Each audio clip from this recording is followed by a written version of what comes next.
And I can tell you with no uncertainty that miracle cures are no laughing matter. I bid you good day, sir. Oh, Mr. Marston, good to see you. How have you been keeping? I'm well, Mr. Mr. West Dickens. Nigel West Dickens of East Cheap, London, New Waverly, New York, and Armadillo, New Austin. At your service. At my service. At everyone's service. At the service of science, of knowledge, of life. How are your wounds? Much, much better. But then they would be. Would be... I know a cure for all ailments, Mr. Marston. Ah, I'm sure you do. And I'm sure for just $2 an ounce, I could live forever. Oh, but for you, sir, I'd do a bulk discount rate of $1.95 an ounce, as long as you buy 100 ounces or more. That's a lot of immortality. Give it up, old man. That's Mr. West Dickens to you, boy. Give it up, old man. Listen, Marston, I'm broke, but this stuff is good. It works. I need a healthy young man like you. Come along, let's ride over to my newest customer at Ridgewood, and I'll explain while we go. Okay. All right, John, let us make haste for Ridgewood Farm.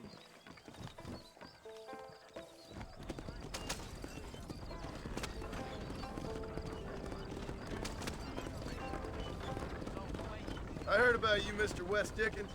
And I about you, John Marston. Hoodwinking the weak, gullible out of their hard-earned money. My dear boy, it is you who is gullible, if I may be so bold, for heeding such ill-informed scuttlebutt. You're as full of wind as a horse with the collar.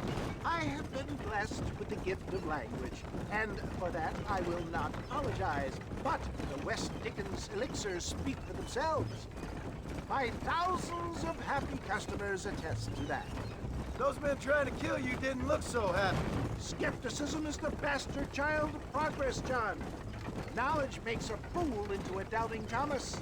It's the cross I bear as a pioneer in the fields of commerce and medical research.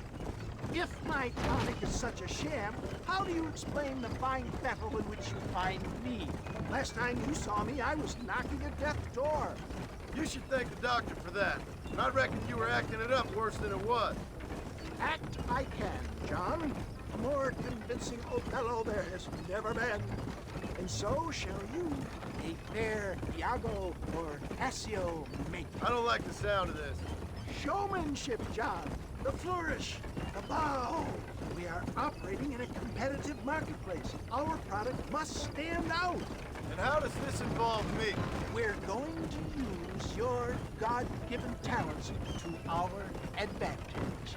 I'm really starting to regret I'll drop this. you off at the outskirts of Ridgewood. That way, it won't look like we came together. Once I'm set up, saunter nonchalantly into the crowd that is sure to be forming. Eventually, I will call you up to try my tonic. After extolling the virtues, I will have you perform a few feats of wonder to amaze and impress the paying public. Such as? Oh, nothing out of the ordinary for a man in your line of work, I assure you. So it is all a sham. No, just a little innocent ballyhoo to grease the wheels of enterprise, that's all. Do you think that buxom young girl you see on the voyage camera posters knows the first thing about photography? Advertising, my boy, is the future. You'd best be a man of your word. You hop out here, John. Follow me in on foot.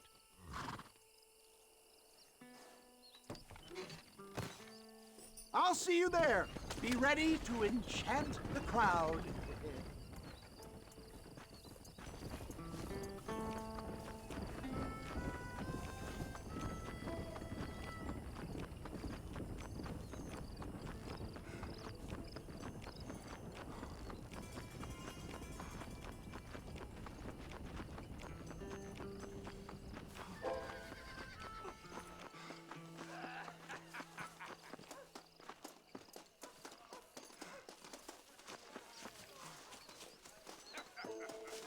Sons, hard-working souls of Cholla Springs, gather round, gather round. Do you suffer from rheumatism, lumbago, acute chronic sciatic, neurologic, or inflammatory pain? Well, I represent the only company that makes the genuine article that cures headaches, neuralgia, earache, toothaches, backache, swelling, sprains, sore chests, swelling of the throats, contracted cords and muscles, anxieties and ravaged nerves, stiff joints, wrenches, dislocations, cuts and bruises, and it adds vitality and vigor to the healthy man. But can you prove it, old man? Oh, I'm sure there's some customer here who could prove the qualities of it by taking a drink right now. You, sir, come up here. Step right up.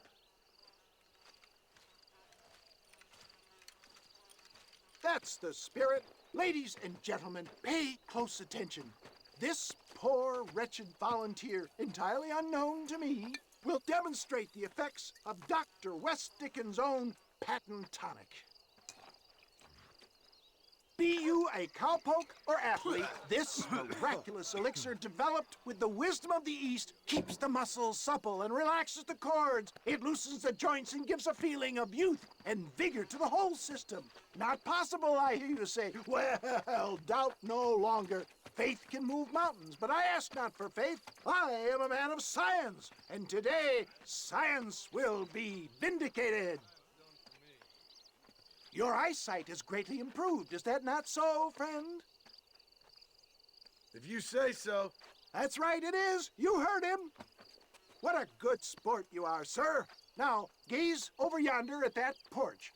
If you squint, you may just be able to make out the skull that's hanging there. Go ahead, friend.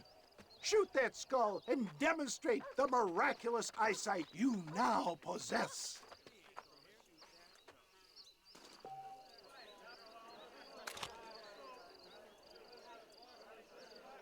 Remarkable! The eyesight of an eagle, granted by imbibing Dr. West Dickens' own patent tonic. Anybody can make that shot. This man is a fraud. If your eye's so damn sharp, why don't you try shooting my hat out of the air? My friends, our test case has been challenged to shoot a gentleman's hat out of the sky above our heads. You can fool these people, but you ain't fooling me. Right. Let's just see how sharp you is with a moving target. Steady yourself, stranger.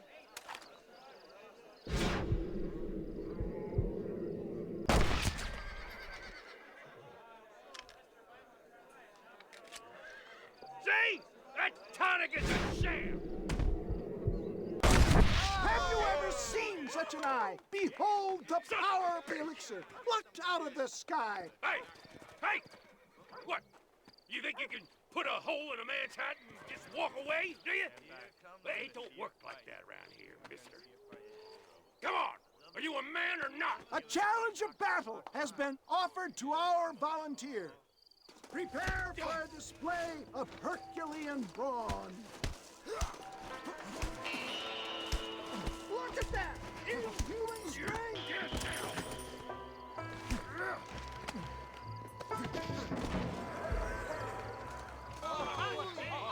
There it is, skeptics and dissenters, irrefutable proof. Do not let this opportunity pass you by. Let him get away with that? Look, he's over there. Go get This him. ends now. Watch out, he's got a gun. Look out, mister. Who the hell do you think you are? You ain't leaving here alive.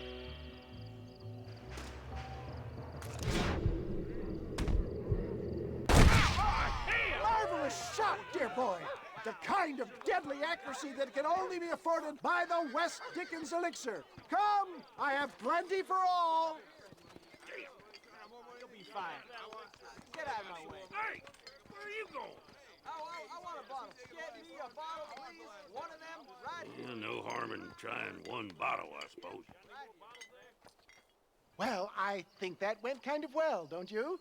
I'm just glad that my normal job involves either chasing after cattle or murderers. Not the likes of you, mister. Don't be like that. Now, if you'll excuse me, I'd like to say my goodbyes, head on back to the real world. Wait, sir. I've been thinking about your predicament, and I think I may have an idea. I've been thinking I could be your cunning Odysseus. Beware of the Greeks bearing gifts, sir. Williamson had better beware. We will make them into Trojans. I don't rightly get you. I want you to go and see my old friend Seth. He can come across as a little curious, but I'm sure you two will get on. He's most often found at Coots Chapel. He's very devout. Why see him?